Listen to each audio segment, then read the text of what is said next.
Supply, though, may not be able to meet demand, and that can lead to blackouts.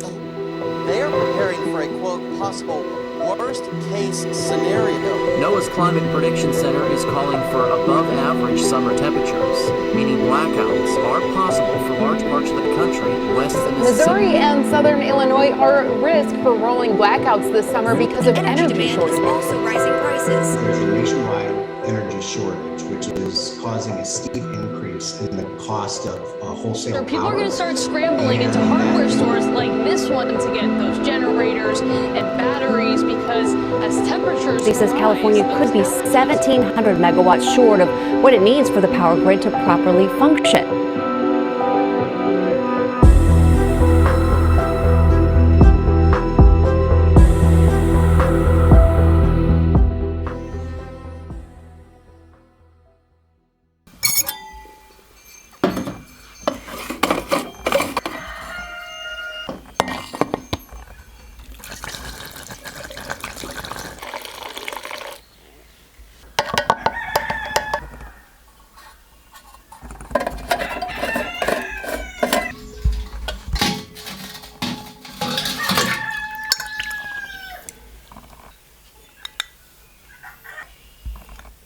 They are literally telling you on the news every day that they're going to be turning out your electric.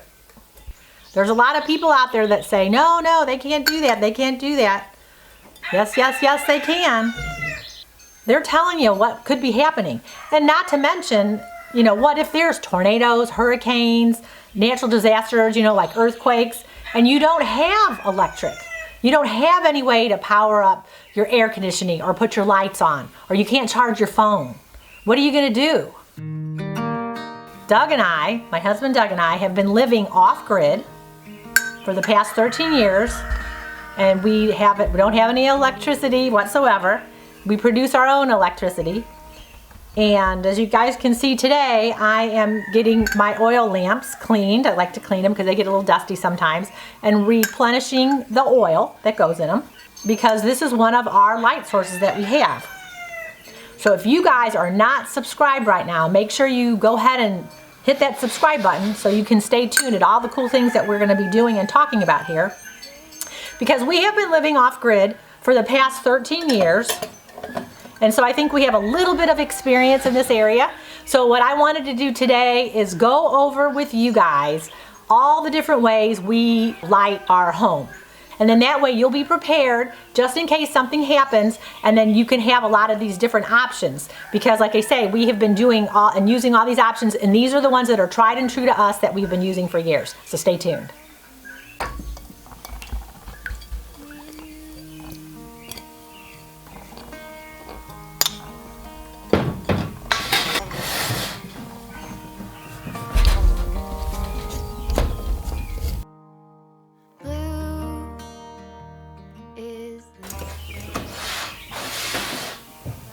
So much nicer. It's crazy, you know, when your windows are dirty at home and you can't see as good out, right? Same thing with these things. They will not be as bright. If these are kind of dirty or have dust on them, there's a huge difference in the amount of brightness that you have in your house. So easy just like a little water, rinse them off, and they clean off so simply. But these are oil lanterns.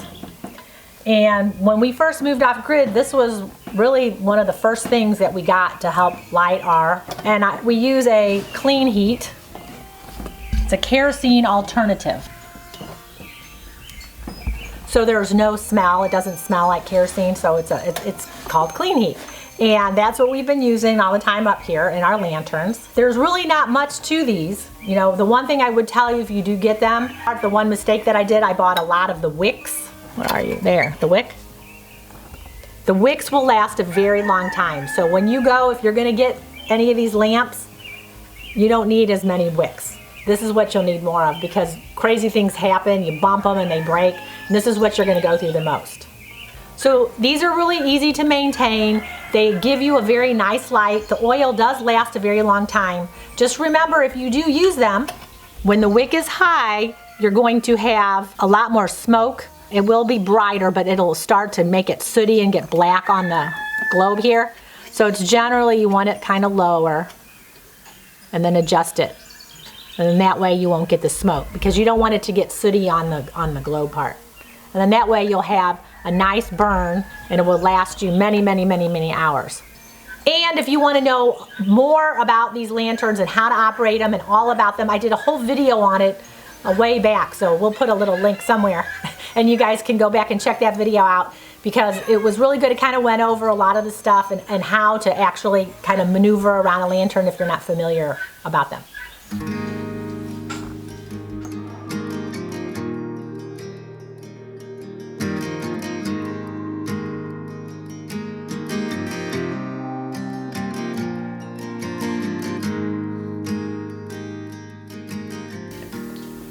So now we're going to get into the nitty gritty. I'm going to give you a lot more options besides the oil lanterns of alternative lighting, electric type sources that you could use, or non-electric type sources that you could use in your home in case there are, you know, power shortages or rationing of power, or even possibly, you know, your electric bills are going to be going up, up, and up. So maybe doing some of these things and not having your electric on could help, you know, kind of curb those electric bills.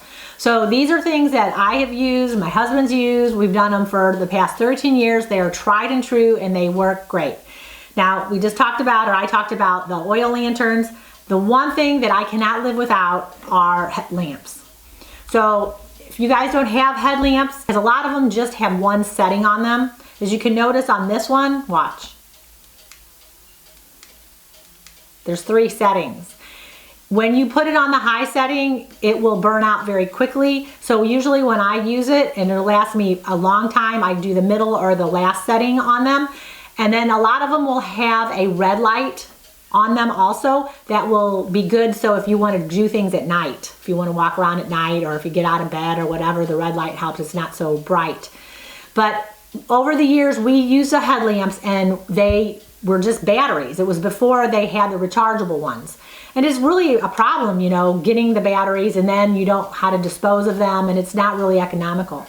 So you can get rechargeable batteries, and we did that. We got the rechargeable, and you can do rechargeable batteries and put them in, until they started coming up with the kind that you can recharge with like the little USB port thing. So these are the best ones that we've gotten so far. They're by Coast. And these headlamps have really worked out. They're heavy duty, they can get wet, they've been banged up, they've fallen on the floor. We just recharge them every day. And the good thing about these is, in our car, we can just charge them up in our car. And the funny thing about this is, I'm in my house right now, but over here I have my wood burning stove, and then over here is my sink. And I never had a light above my sink, so I would always have to wear a headlamp when I did my dishes, because it would be very dark there at night. So for many, many, many years, this was my way that I got my dishes done at night, until, and I'll move on, this will be our next light source that we have, and it's over here. So let's look at that one.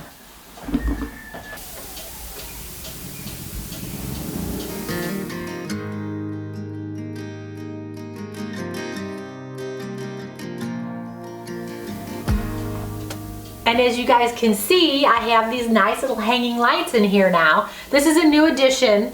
We're in the process possibly of getting some solar. So we have this rigged up to the generator. So now I have light over my sink and my stove that I'm able to do my dishes without my headlamp and cook without my headlamp.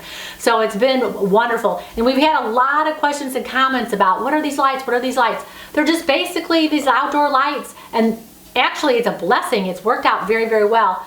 So for a lot of you guys, possibly, you know, looking into getting a generator for your home, in case something like this does happen. Unfortunately, a lot of people decide to get these generators when you're already going through a blackout or an emergency or a hurricane or something like that, and they're already sold out. So it's always great to be proactive in a lot of these things and get ahead of the game. The next thing that we use to help light our home are with candles. Specifically beeswax candles. I'm a big advocate for natural living, clean health, and just everything that we put in our bodies. So my choice are beeswax, because beeswax candles, they have been used for thousands of years by cultures. And the one thing about them is they're very clean. So that's going to be good, much better for your health. And they do sort of kind of clean the air also.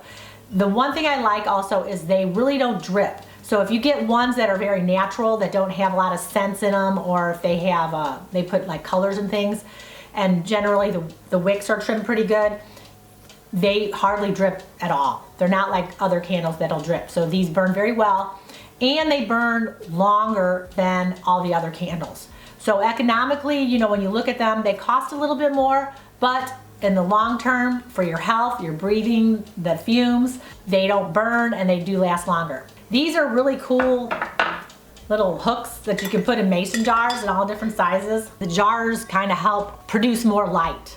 When you look at us as humans over the past, especially like 25 years with computers and everyone's on their phone or on their laptop or doing something, and you're having that light in your face all the time, it's not good for your circadian rhythms, because you're having that light and then your body's thinking, oh, I need to stay up, I need to stay up. So you're producing a lot of cortisol. And over our years living like we've been living off grid and not having light over our head all the time, our health has gotten better. Our sleep has gotten better. Our circadian rhythms are much better because we kind of work more with the sun and the moon. Because a lot of you guys don't realize, you think, well, I'm eating right, I'm exercising, I'm doing everything I need to do, but you're not getting the right amount of sleep. And then some people are like, well, I don't like, candles. I don't want to burn any candles. I have little kids running around. So they have these little candles that run with a battery. All right, look at that. It burns just like a candle. It looks just like a candle. And I love these because, let's say it's nighttime and Doug and I come home and there's no lights on or anything. These are on a timer and you set them and they go for like 6 hours and they just turn right off. So I'm very happy with this little alternative. So this one's called Radiance, a Radiance candle, and I really, really like these, but you can find these kind of flameless type of candles all over the place. You can have some of these set up everywhere just in case, the electric goes out or you're trying to save money. The next lighting source I want to talk about is one many of you might be familiar with, and that's of course just these different type of lanterns that you might find for camping. The only thing is with these, you do have to use batteries and you're going to have to replace them. So if you're prepping and doing these things, you need to make sure that you're stocking up on your batteries, keeping them in a cool, dry place. That's the only thing. The one thing I do like about having our candles and my lanterns is they do last a very long time compared to battery. So this is another option. This is by Coast also, the same makers of our headlamps, and this is probably the best lantern that we have ever had. It has different settings on it. It's easy to carry, and I'm telling you, this thing lasts a very long time. So this one I give high marks to. These you can buy anywhere. The batteries don't last as long as they should, but it works. They're nice just to have, just in case of an emergency.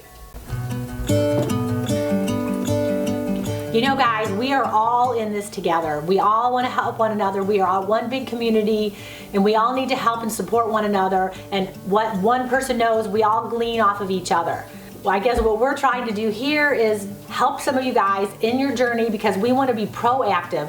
If any of this stuff does happen, you will be prepared. We talk to friends that are from places that have had hurricanes and they don't still have electricity. So just be prepared, have your little options, take care of your family, your friends, people around, talk to them, let everyone know, but do things now before it gets to that point where you're not going to be able to get any of this stuff. All these things can be used again. It's not like they're going to waste. So get going. I hope to see you guys really soon. Doug and I have so much more to talk to you about because, like I say, we have been living this way for over 13 years. And if you want to be with a lot of like-minded people, just like Doug and I, and you want to learn all these homesteading skills from all these people from all over the country, you need to come to the Homesteading Life Conference in August 7th and 8th. There's still a few more tickets available. We would love to see you. Doug and I host this conference every year. We're going on our 5th year, and it's so much fun. So go to homesteadinglifeconference.com and get your tickets right now, and I will see you guys soon. Bye.